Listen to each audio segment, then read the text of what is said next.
Hello, and welcome to the Harvest interview on the podcast this morning. My name is Tim Price, and thrilled today to be joined by a great group of folks who are all serving in some way in specialized mission and ministry. So we have my friend Steve Gross, who is serving in Haiti, and my friend Hal Hamilton, who is serving with Cornerstone, but is based in Oklahoma, and Matt Henson, who I've known for a long time, is also a friend and is serving right here out of Illinois. So I'm just going to go around and get you all to introduce yourself so everybody can hear your voice and know who you are and the nutshell of what you do. So I know we just talked about that a little bit, but now officially for the podcast, let you guys do that. So go ahead, Matt. Well, Tim, it's great to be a part of this podcast. My name is Matt Henson. I'm the lead evangelist for Living the Adventure Ministries, and I also work with the Christian ashram movement, which was started by E. Stanley Jones 90 years ago in 1930 in India. And so during this pandemic, we've had events that have been canceled because of travel restrictions. So, I'm kind of based here in my bedroom at home. I've got a desk set up, and I'm doing my best to get the work done. But we travel normally around the U.S. and around the world, doing proclamation ministry, mission ministry, and just equipping people and proclaiming the message of Jesus Christ in the kingdom of God. And you started Living the Adventure. When was that? I started Living the Adventure Ministries in 2007 while I was still in full-time local church ministry. Yeah, that's cool. All right, Steve, you next. I'm Steve Gross, and let's see, we've been in Haiti for 7 years now, and my wife and I work with Cap Haitien Christian School. Cap Haitien's the second largest city after Port-au-Prince, and it's in the north, and my wife is the director of the school. I've been teaching mostly high school English, but I've had a chance. It's a small school, and I've had a chance to teach everything from Bible to science. We were at the school was a ministry of One Mission Society, and it's becoming independent. It's been held up by legal processes and bureaucracy in Haiti, which is just even worse than it is in the U.S. And anyway, it was a One Mission Society, and we were with One Mission Society up until this year, where we transitioned to another missionary organization called Teach Beyond, and we went with them because they specialize in equipping teachers for Christian ministry around the world, and just seemed like a better fit. And so I'm in Indiana now. About a month ago, the first 2 cases of COVID were confirmed in Haiti, and the president made a speech and closed the airports and everything that same night. And the OMS and Teach Beyond and our own school board told us we had to get out, and we felt that was wisest anyway. We've got 4 kids. 3 of them were still with us in Haiti. Our oldest is in college back here in Indiana, so we moved back to Indiana. Here we are, waiting to see what happens next. And yeah, that is wild. But all right, Steve. So now on to Hal for introduction. Hear your voice and what you do. My title is Mobilization Director for a little mission sending agency called Cornerstone International. It's been around for just about 50 years, started in the early 70s in Wilmore, Kentucky. They have about 50 missionaries in about 20 countries. And my role is to mobilize, which has sort of a recruiting component, but is also training and equipping to send. And then we do a lot of focus on member care. So I'm part of the member care team, as is everybody in the home staff. And so that's my role. That's cool. And just for the sake of the fact that this is a new podcast, my name is Tim, as I mentioned, and I serve as a worship leader at our church here in Troy, Illinois, just outside St. Louis, but also lead Harvest Ministry since 1996, which has been a ministry of equipping young adults and being a resource to churches and camps and conferences as a worship band and other leadership. And that little ministry of Harvest has led me to be in connection with a lot of different people. And so half my job is real life and half my job is like a mission of some sort. And then in some ways, mission is real life. So then it's good to, in some ways, and not think about it. I just had to live in both worlds, and it's pretty interesting. Okay, maybe you've already said this a little bit, but just tell me a little bit about you or what your family's doing during this quarantine pandemic, just for fun. We'll start with Hal again. We're based in Tulsa, Oklahoma. My wife is finishing up her master's degree, so she's a few weeks away from that. So she's on a computer on one part of the house, and I'm on a computer on the other part of the house for right now.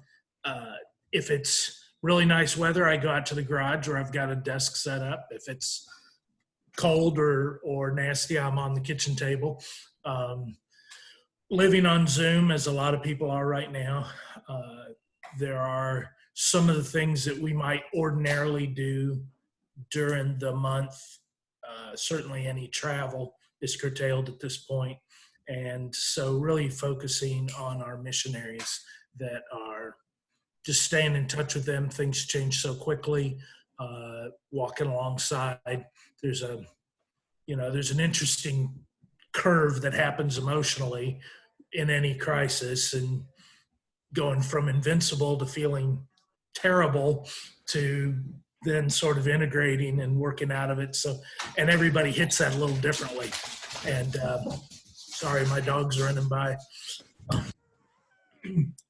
So anyway, that's the focus. I've got 2 college students living at home for the moment, and 2 dogs. All right, that's good. All right, Steve. what was the question? Question was just What for are we fun, doing now? what's going on during it? What's you and your family? What are you doing with this quarantine life? Well, for over the past year, things have been crazy in Haiti with a lot of civil unrest. And over a year ago, we missed a week or 2 of classes because of protests in the street. And so in the fall, we came back and we decided we were going to get prepared for similar circumstances this year. And so we went ahead and at least got the 6th, 7th, 8th grade up through high school on Google Classrooms and got them used to that, and got all the teachers on there and figure out what they're doing. And we used that for 3 weeks back in September, October, because we were shut down because of protests then. So we already had stuff in place. As soon as the Haitian president announced that there were 2 cases, he shut down all the schools as well as the airports. And so there was no question. We had to shut down. Didn't have any notice, but we were already prepared. So we're back in Indiana, and my own kids are doing their classes in Google Classroom because they're all students at the school, and I'm teaching my classes. My wife has plenty of administrative duties to take care of. It's getting really stressful because whereas we thought we were going to be raising funds this summer to finish up some construction work around the school, now we're not even sure we're going to be able to pay the teachers next month. And so if we're not going to be able to pay them, then we're not going to have them continue on Google Classrooms. And so next week might be our last week of classes. I don't know. So meanwhile, we're back in Indiana, and the house that we left 9 years ago, we've been renting it out, and our renter moved out just a couple weeks ago, and it was open and it needs some work. And so we moved back in, and so it's a largely empty house, and gathered up some furniture and trying to make a go of it. Our kids are excited. They love it. It's really strange, very surrealistic. So that renter was just happened to be leaving, or it worked? How'd that work out? Oh, his father lived right across the street, and his father was elderly, and he ended up kind of moving out over the last couple of months just to take care of his father. And so Wow. he knew it wasn't going to be a short-term thing. And so he left the house and we moved in. That's wild. All right. Well, that's good. Good provision. Yes. All right, Matt, during quarantine, what's your family doing? Well, we live in a rural community named Albion, Illinois, in southeastern Illinois. And one of the interesting things was a foundation had come through before the beginning of the school year and bought a bunch of Chromebooks for the students 6th grade and above. And so with this quarantine, they've been able to stay in contact with the students better.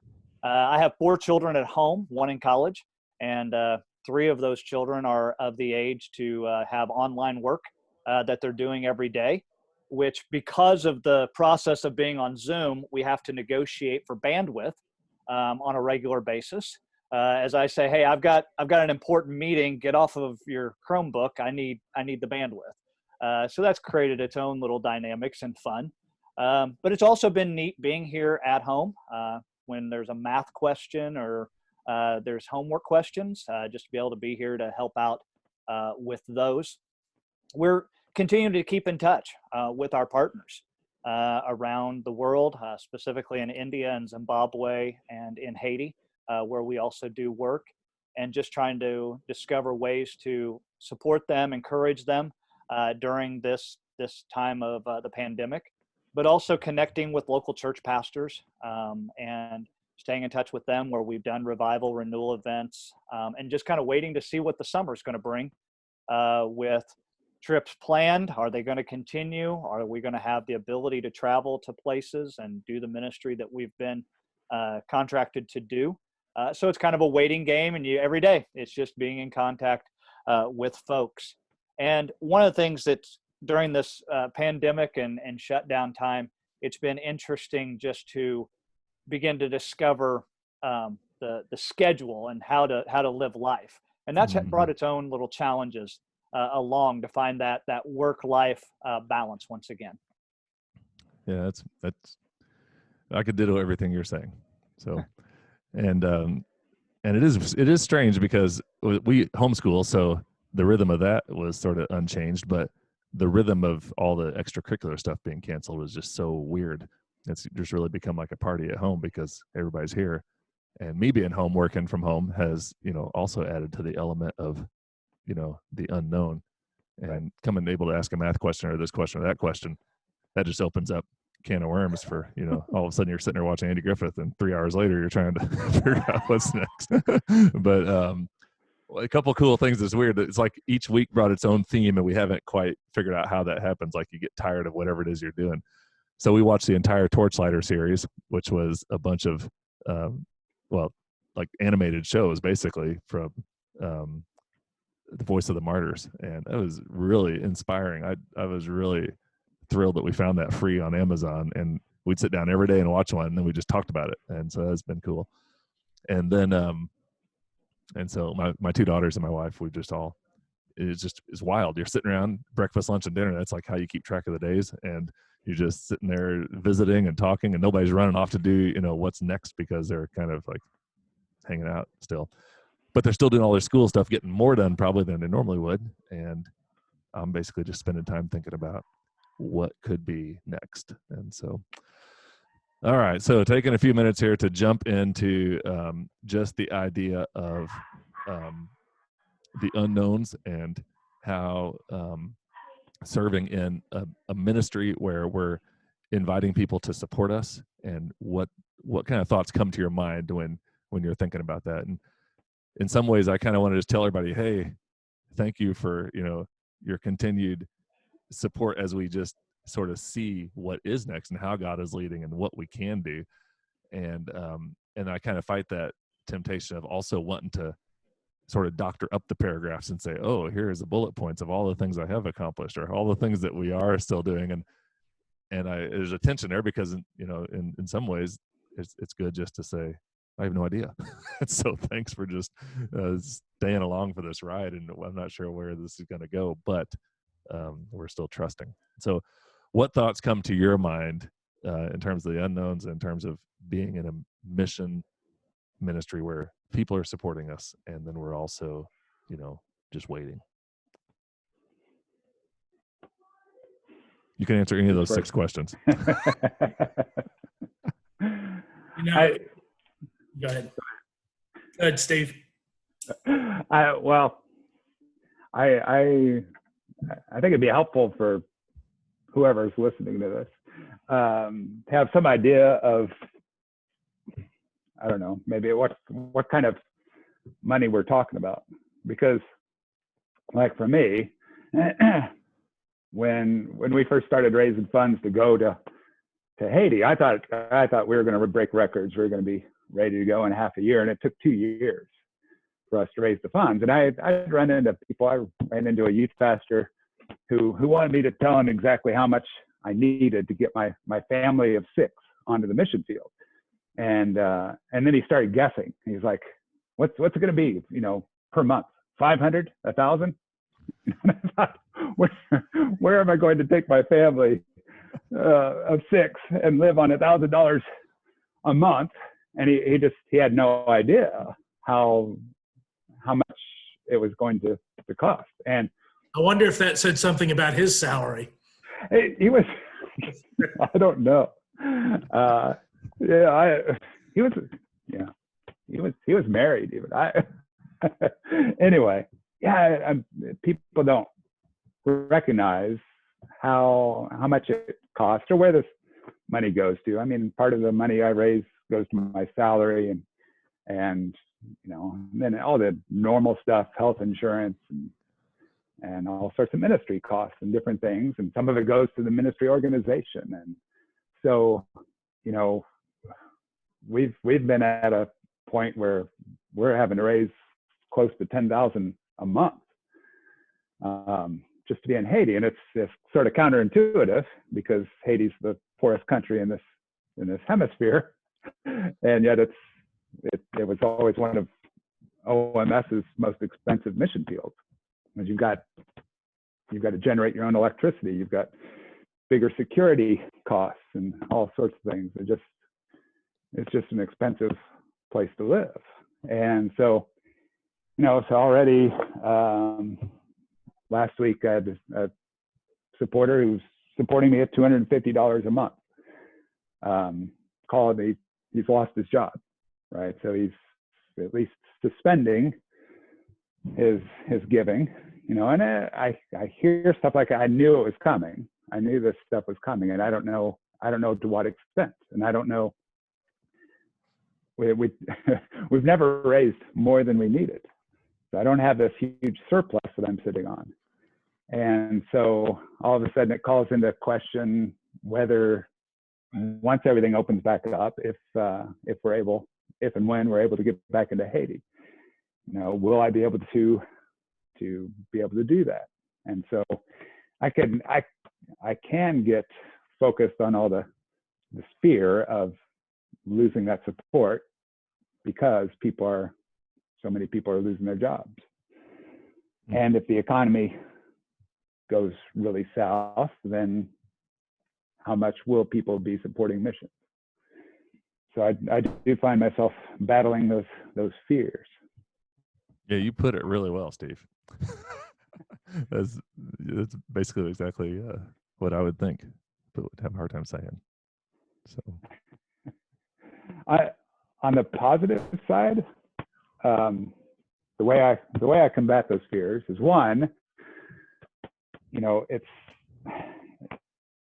we've been in Haiti for 7 years, and it's never been logical. It's never been based on some sort of mathematical calculation of whether we can raise the funds or not. And the funds come from unexpected places and at unexpected times. And sometimes it's those people who are given $25 or $50 a month that are the backbone. And then every once in a while, somebody that you don't even know sends you $5,000 at Christmas time.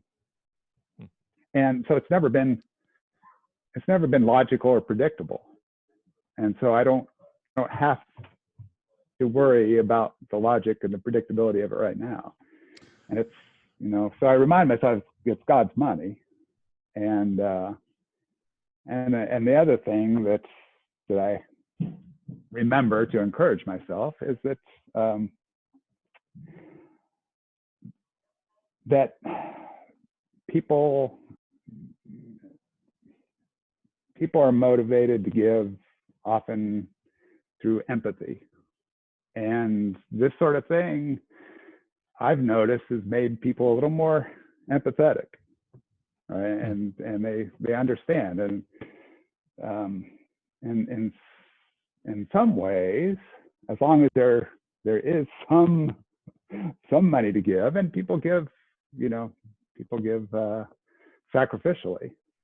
So if there's anything to give, if they know that, man, it's been tough and it's scary to walk into the local grocery store and not be able to find the stuff I need because it's disappeared off the shelf. And then when you start talking about Haiti, where this has been life forever, this is what people face day after day after day. And it's not just some weird month of pandemic out of otherwise normal life.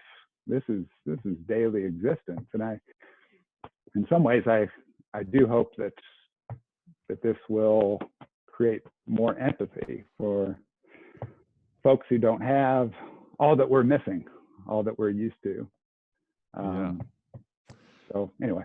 All right, that is awesome. We could talk about either one of those a lot. Hal, what were you going to say? Well, it's interesting. When we stepped away from youth ministry 1.5 years ago, we didn't know where we were going. Anna Marie had lost her job, and I felt like the Lord said, "You're done with what you're doing." And so I resigned. At that point, we had a house payment, and neither of us had jobs. And the Lord was good to direct us to this position, but then 6 weeks after our resignation, we had to start raising funds. And so it doesn't just automatically come, it takes a time. And God was incredibly faithful through that. And so one part of what happens for me is that was incredibly purifying. I had been on the other side of supporting missionaries. When I lived in Wilmore, I made about $10,000 a year while I was going to seminary, and there was about a 6-year period. We supported missionaries. So I knew what it was like to be poor, live off a paper route, and give. And what I discovered on that side and on this side is it's often the people that don't have the resources that give the most sacrificially.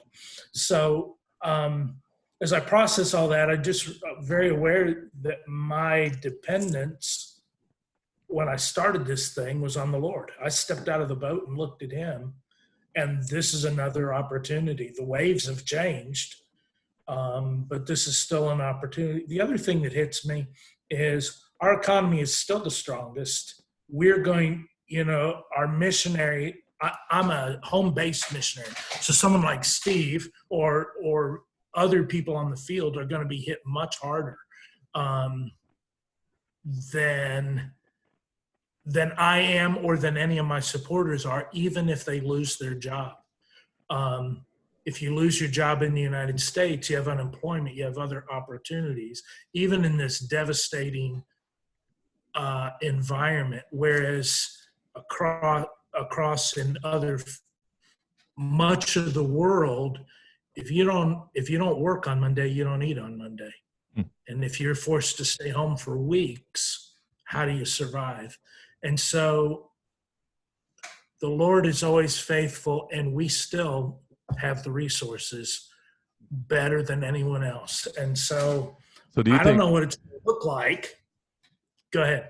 I was just going to say that, do you think, and sometimes it's harder to raise money or to invite people to support you when you are serving in a home type of missionary, as opposed to a story like Steve does, and Matt is kind of in this boat, although you kind of have both worlds because you go places where people sort of have a thought that they need to give. But if I say, hey, we're going to go sing at a camp this week, and all these suburban kids who are from churches that, you know, are just, they need the message as much as anybody, but they're kind of like, in a word, sort of privileged, versus going off to some foreign place.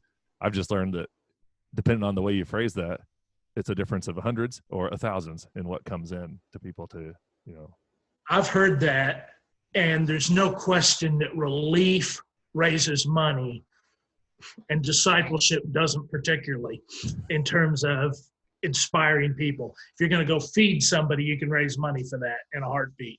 And so a lot of ministries start skewing that direction for fundraising purposes.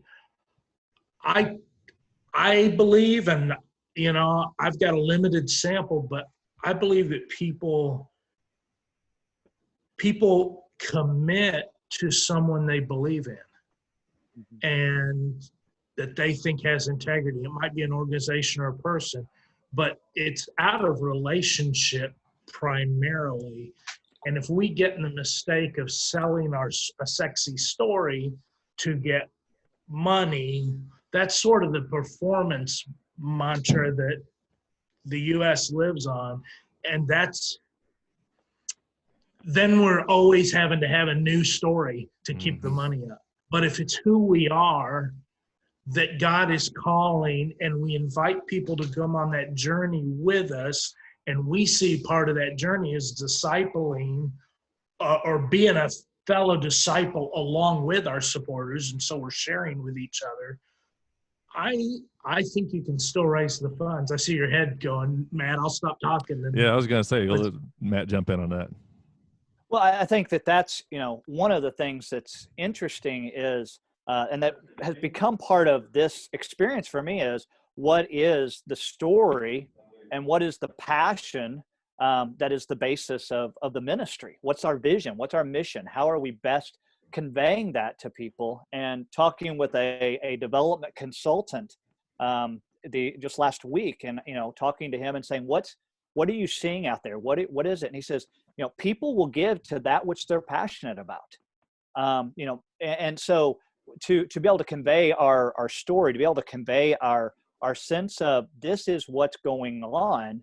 You know, when Steve talks about, hey, we've got Google Classroom and we're connecting students to their homework and that sort of thing, though we're absent in person, we're still doing the ministry.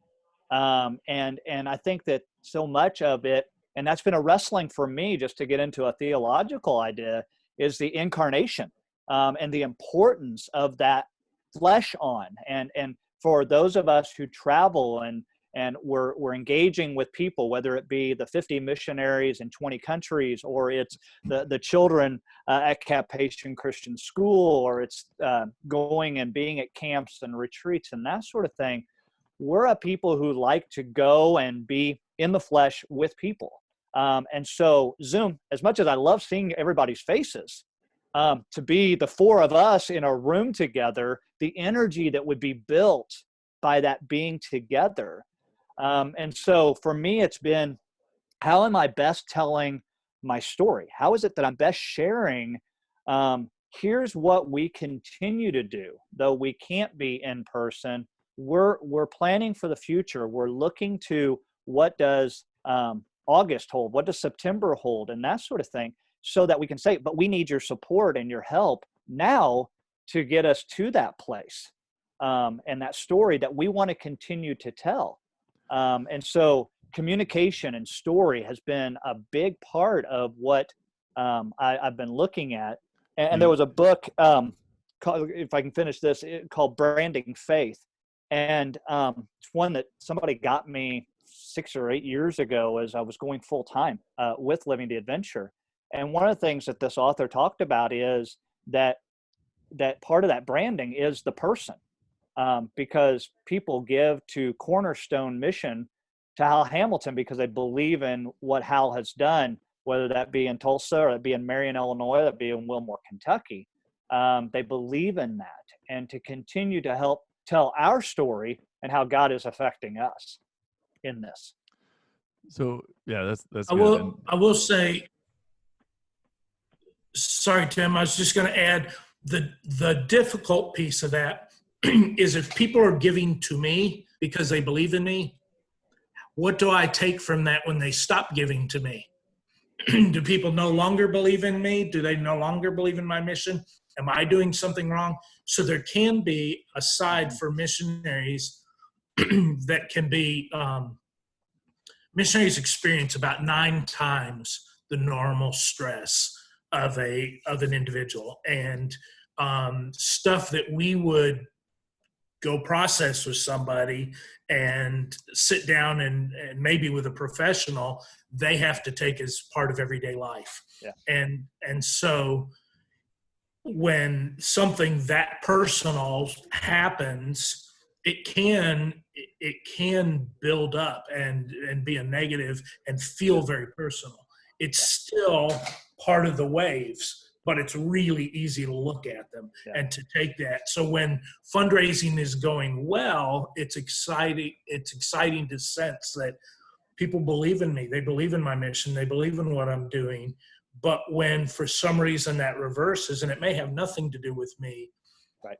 It can be, I've seen that it's easy for missionaries to take that personally. And so I think that's something that is going to have to be faced in the days ahead.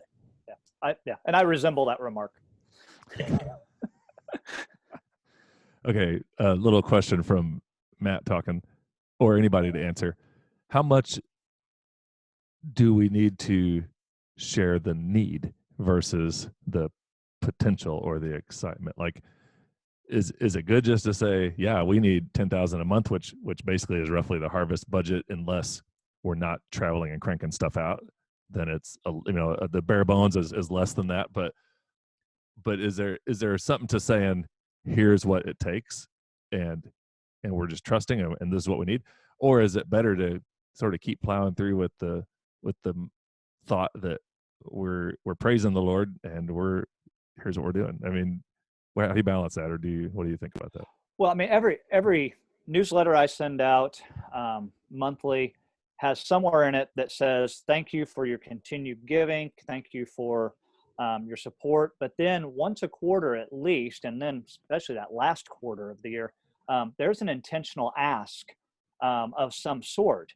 And to say, we need that support to continue to do this ministry, or to be about this ministry.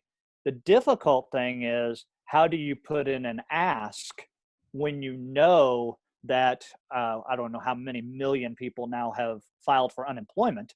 Is that really what you want to do at this point? And that's been what I've been more wrestling with, is how do I make that ask now, or do I wait till things calm down? What about you, Steve? You kind of already alluded to this a little bit, that people in Haiti live with that every single day type mindset, but just think about the need aspect. I don't know. My problem is I have a hard time getting that focus and trying to figure out what I need to do, because we have so many needs. We have this construction project that's half done, really needs to be finished, but it's going to be, to really finish it all, it's going to be like $250,000. And that seems a little unrealistic right now. But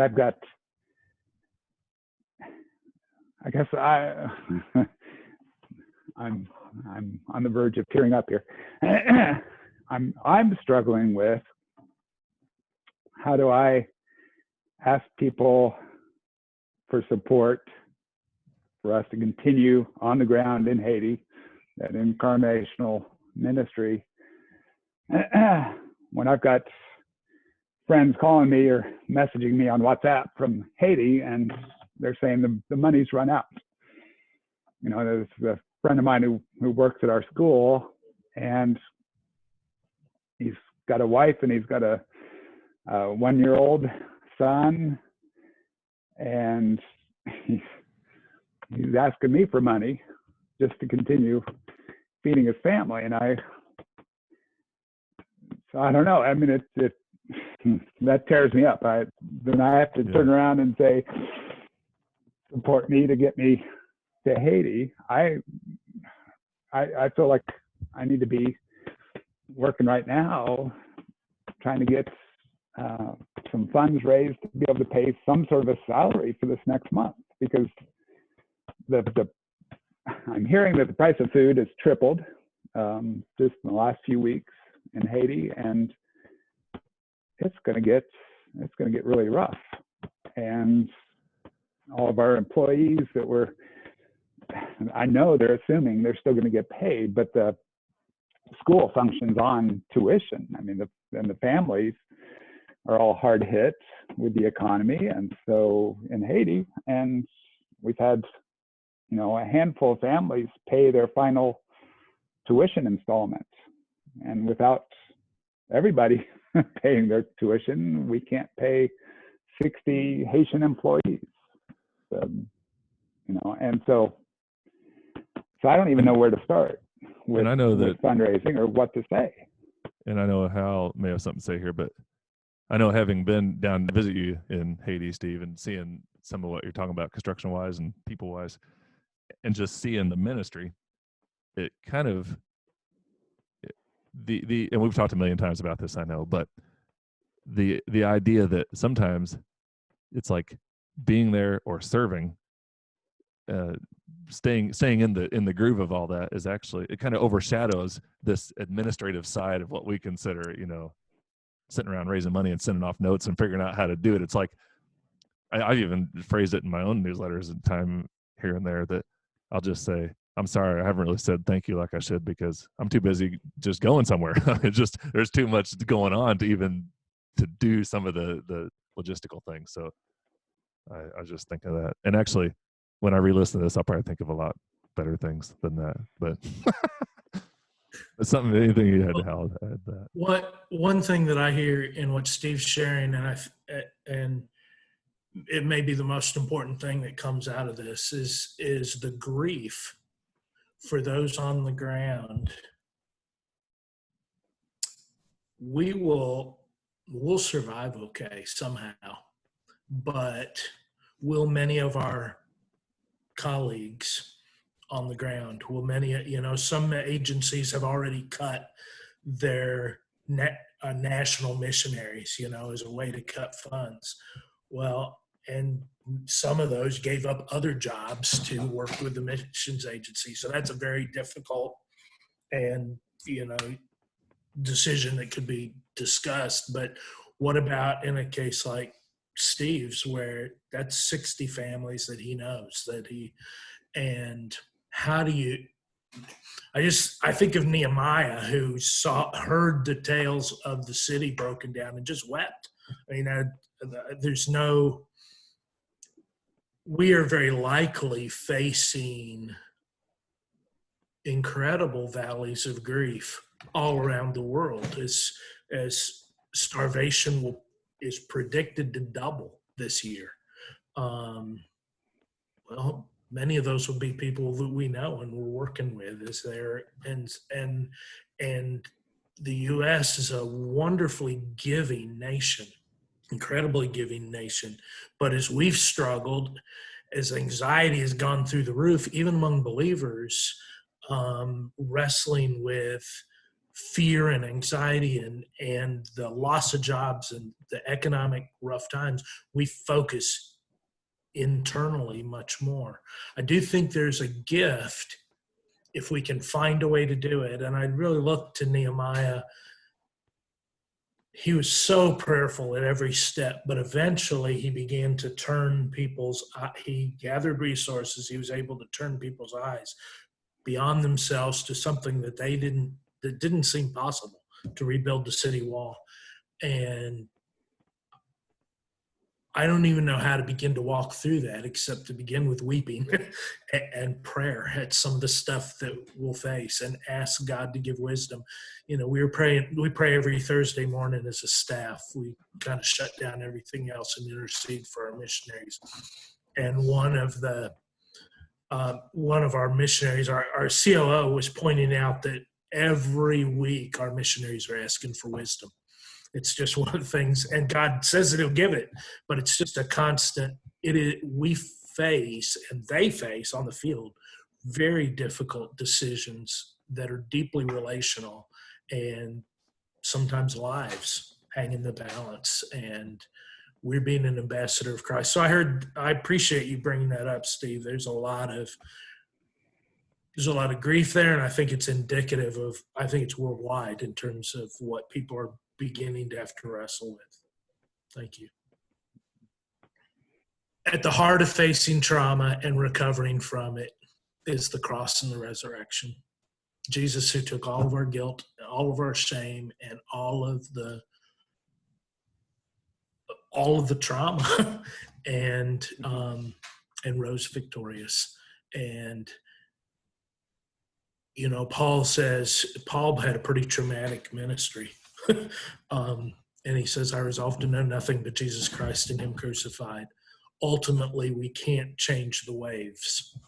We can only point people's eyes to Jesus. And we will be doing that for some as they die. But that's what we can offer them that's real and hopeful. Sorry. Well, that's what I was going to say.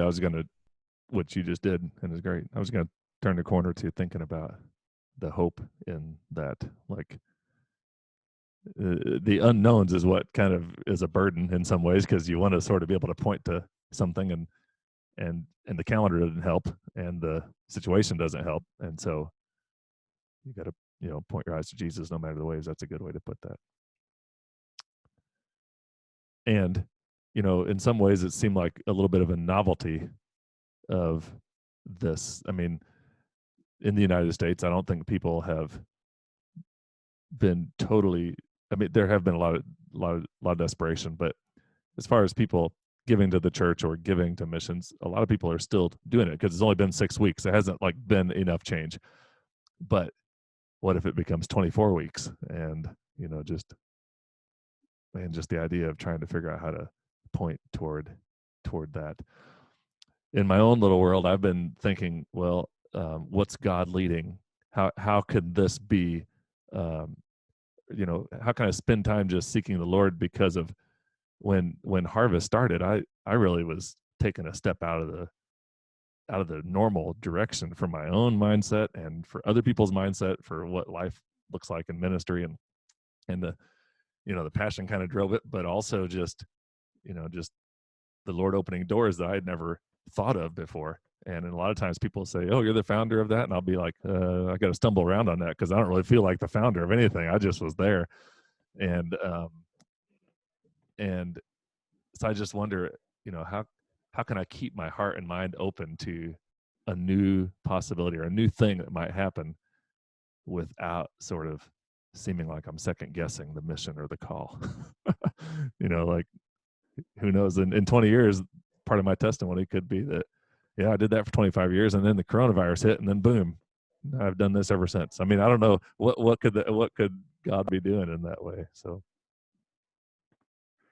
again, that's not a question, but you're welcome to chime in.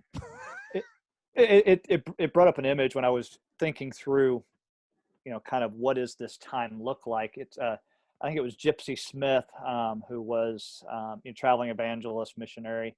And, he told people, if you want revival to come to your local church or to your community, go into your prayer closet, go into your room, take a piece of chalk, draw a circle, and kneel in the circle and begin to pray. And when revival comes or renewal comes to that circle, then revival will begin to come to the community. And it's easy for me to look out and say, well, how can I work out here? I'm always out with people. An extrovert is not great in pandemic situations. We want to be with people, and it's great to be with family, but there's a whole lot of other people out there that I want to meet in all of this. But what is it that God is speaking to me, here and now, to say, but I want to spend some time in working in you and on you, so that we can prepare you for the next season. And just that really honing in, drilling in deeper, not in preparation for the next event. That's not what I'm working on. It's that working on the present situation and that is my heart, my life, and how God is working in me to prepare me. That's good. I no longer remember who said it, but may have been Oswald Chambers. God always works in us before he works through us. And I think there's an opportunity for us to identify the lies that we've believed. You know, culturally, some of those are easier to see. We've trusted in Egypt. We've looked for political answers or economic answers, and that was the sin of Israel, who continually looked at, instead of depending on the Lord for provision or depending on him for protection, they looked to Egypt, who always failed them. So we're getting a chance to face that clearly. The lie that's maybe more personal is it's what I do that matters instead of who I am. So there's a chance to, can I really surrender that? Can I really let go of that? All this identity that I've spent a lifetime building up about what I can accomplish, can I really lay that down and just be? I've been asking that question of myself for a long time, and each time I think I'm loosening my fingers, I grab it right back. I mean, that's a very difficult surrender. We have an increased opportunity to seek God's face, and maybe we binge watch, or we clean the closet or the attic, or there's plenty of other stuff, and some of it good to fill our time. But I know at least in the early days of your ministry, Tim, and I think you've continued it, you'd take time to set aside and you'd go just sort of brainstorm about what the Lord is doing. And that sort of speaks to, we all need space to be creative and to hear from the Lord. And so we've been given that in spades. If the Lord is about to do something really different, well, he's given us a desert. He's given, Moses, he's given us what we need to really seek his face and learn from him, listen to him. And most of us struggle with cutting things. We've had to cut things. And if we can identify the ones not to pick back up. So I don't know where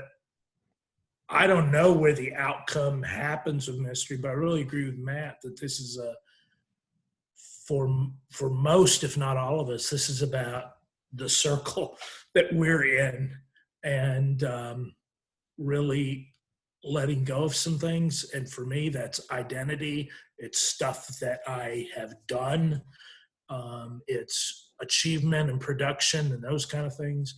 And really spending more time in prayer, not as a doing thing, but as a becoming thing. As I just spend more time in him, he keeps calling me deeper there. So those are some of the things that I'm trying to do. They're easier for me to say than to do, but I'm trying to lean into those. I'm trying to surrender and do those things. And Hal, you mentioned the cleaning the attic and cleaning the closet. The image that comes to mind is Robert Boyd Munger's little booklet, My Heart, Christ Home. It's that, kind of going through each room of the heart, and, the rec room and the closet and the bedroom and the living room, and kind of that working through things, about letting Christ guide that. That's good. Yeah, I mean, all that is awesome reminders of not being, and even when you're talking how just the pruning side of things, some of it is pruned naturally because other people are making decisions for you. And, I was kind of thinking, yeah, this thing would be about a couple weeks or a month. I actually had some stuff already rescheduled into a time frame that's already passed. Like I was just thinking it would be, whatever. And, we were on a spring break mission trip when I kind of missed the lead up to everything, because we were on a spring break mission trip down in Texas and leading for a college group there. And then on the way home, I started getting phone calls of this canceled and that canceled. And the event we had the next morning was canceled, and our own church canceled. I mean, it was just like, I kind of missed the hoopla that preceded that. And all of a sudden it was just, event wise, which I'm passionate about meeting with people. I think group events are good, and there are a lot of big events in the Bible that started a lot of things that changed lives. And then I started thinking about the money side. It's like, even though we don't do it for the money side, there's, in just a matter of a couple of days, that's $8,000 or $10,000 that's gone, and unless you change something. And of all the years, usually we buy kids conference t-shirts. I know this is small in the scheme of the world, but we usually buy kids conference t-shirts in little spurts. And this year we thought, that's crazy. We're just going to buy them all. So now we have, I don't know how many hundreds of kids conference t-shirts sitting around in the back of the van. And, just little things that just like dominoes that keep, you just keep noticing something else. I'll be seeing those on the street in Haiti in about a year. Yeah. Everyone will be wearing them. I might send them with you. Well, I just, this idea of pruning is not just I don't know how to say it, but it's not just a spiritual pruning, which is also huge, but it really could be the idea of, something not happening and the space opening up because it's not happening. Like, there's probably some things that have filled up my calendar for the last decade that maybe be on its way out.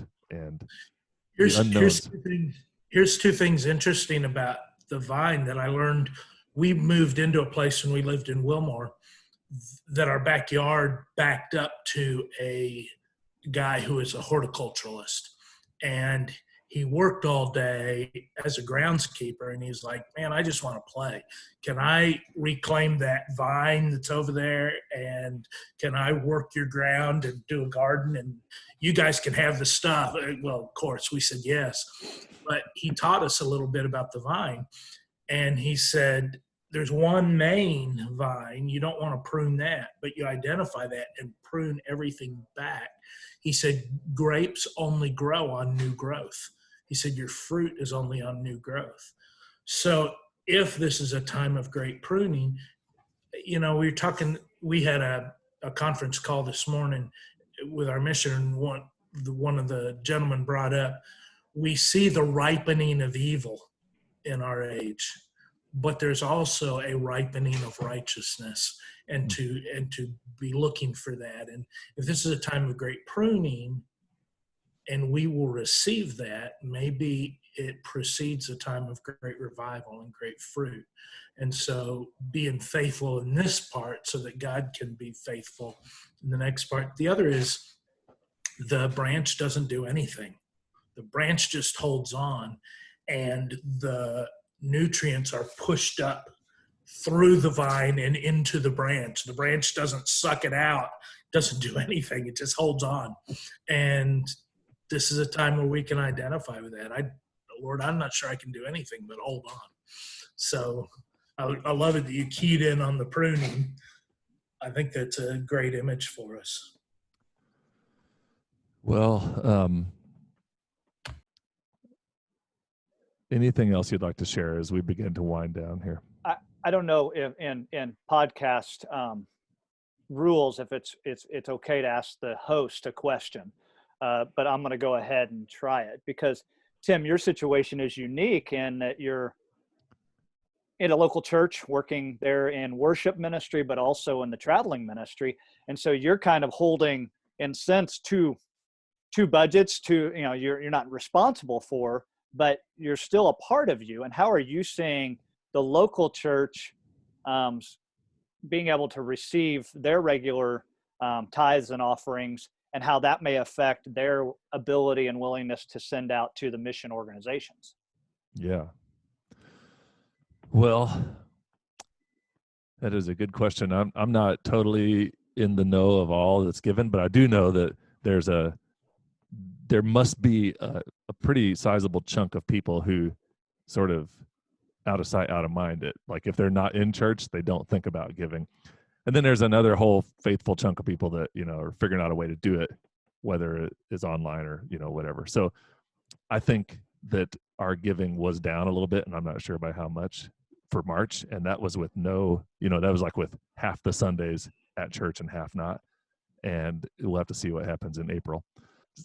Thinking about a church, I think there's different levels of some churches trying to survive in a mindset of survival, and other churches in a mindset of trying to wonder what is going to happen. But so far, so good. But I also know that when you give, like one of the things we did in December was we actually raised money and gave toward debt relief through RIP medical debt. And the church raised, $30,000, and I think that's how much we gave toward it in the month of December. And then we were able through this company to relieve in our county $5 million worth of debt. And all those letters went out to people. And then we shared that with people, and that's just recently happened now. So 4 months later, we're just now sharing on Facebook. Yeah, we relieved the debt of of this many families up to $5 million worth of medical debt. And it was almost like the announcement of that was it was just rewarding and good for people to say, oh yeah, we gave and look what happened. And so I'm kind of talking myself into thinking about the fact that the more you are able to share what's been given, or the more you are able to give, even if you are in a crisis mode, the more joy and hope and mission mindedness that brings to a church. I mean, yeah. I think the last thing people are worrying about are like building issues, like just, a leak here or something going on. I mean, like in the old days, that would have been all over our Slack. Oh gosh, this has happened, that's happened. And now those things are, what's it really matter? I mean, nobody's there to see it anyway. So it's all about other things that seem more eternal. Yeah. Well, thanks for fielding that question. What'd you say? Thanks for fielding that question. Oh, I'm glad to. Any other, I want to just respect everybody's time, and it's been an awesome hour, but anything else you'd just like to say as we wind down? I think churches and ministries shouldn't be apologetic in this hour. And I'm going to make a broad statement, but people still have cable television. People are still ordering out to eat. People still have their phones. Even so far, those that are losing jobs, I think resources are there. There are individuals that we want to be compassionate and, but broadly, I don't think we should back away. If we believe that what we're doing has eternal significance and people are still spending money on, we ought to give them the opportunity to invest in something eternal. And I don't think that's changed. The circumstances have changed, and we need the Holy Spirit to empower our words and give us the energy in the picture. But I think it's okay. In fact, I think it's right to still offer people that. People need discipleship in crisis, and where your money is, your heart is also. And what an opportunity to allow people to become partners. If they're really partners, we report back and give them the wins and the answers to prayer anyway, that's my final thought. That's good. Steve? Yeah, that just strikes me because I think part of my problem sometimes with the fundraising aspect of being a missionary is that I'm a little cynical sometimes, I guess. I forget that there is, I guess I feel like I'm only asking people to make a sacrifice, and I forget that there's joy for them in that as well. I mean, they so many of the folks who support us, they want to give, and they feel joy in the work that's being done. And I know that for myself. I need to remember that for all the folks who support me. My mother passed away back in October, and before this all hit here just a few weeks ago, there was some talk among my brothers about her estate, and I knew I was going to get some sort of an inheritance. And honestly, I was excited about taking at least 10% of that, and I started thinking, what could I do with this money, And I think in the meantime, what I end up doing with it is going to change. But I felt excitement about that, and it did strike me as like I need to remember that for the folks who are supporting me too, there's joy. It's better to give than to receive, and there's joy in it. And so we are presenting an opportunity, a great opportunity. If this really is God's work, then people are going to be blessed in giving to it. Whether it's a sacrifice or whether it's a surplus that they're dipping into, either way, there's joy there. We need to remember that. So I appreciate Hal reminded me of that again, even this morning. That's awesome. Yeah, that's going to be encouraging to anybody that's thinking along these lines. There's more people out there than you realize. I didn't. That are. There's just scads of people that are serving in ministries where they're supported by people, and I'm sure there's conferences and other things out there like that. I've never actually even paid attention to that. Like, are there like meetings and groups and thoughts and whatever about people that are in that world, and it's just just that those two statements right there are so motivating. So it's awesome. Matt, any last words from you, Matt? I love mentor of mine a couple years ago said to me, he said, I'm tired of spending my life. I want to invest my life. I really loved Hal's use of that term, invest, because that's really what we're asking people to do. But, the real compelling thing to me in all of our conversations and what I've been thinking on throughout this is if I don't come out of this a different person, I've missed a great opportunity. Whether that's growth and the pruning and all of this, that every day, how is it that I'm responding to how God is calling me? How am I putting that into action, but to begin at that place of being versus doing? And where is it that I am spending more time in that time of being, and really focusing in on that? So I appreciate some of the affirmations that have come in this conversation about some of that guidance that I've been journaling on and thinking on during this time. Well, I appreciate you guys being a part of this, and appreciate everybody joining and everybody listening in wherever you are. You can check out show notes and all those things that we'll note from this conversation and some of the concepts. And I have learned a lot just being with you guys, so I appreciate it. And Thank you, Tim. Thank you. Opportunity. It's been good.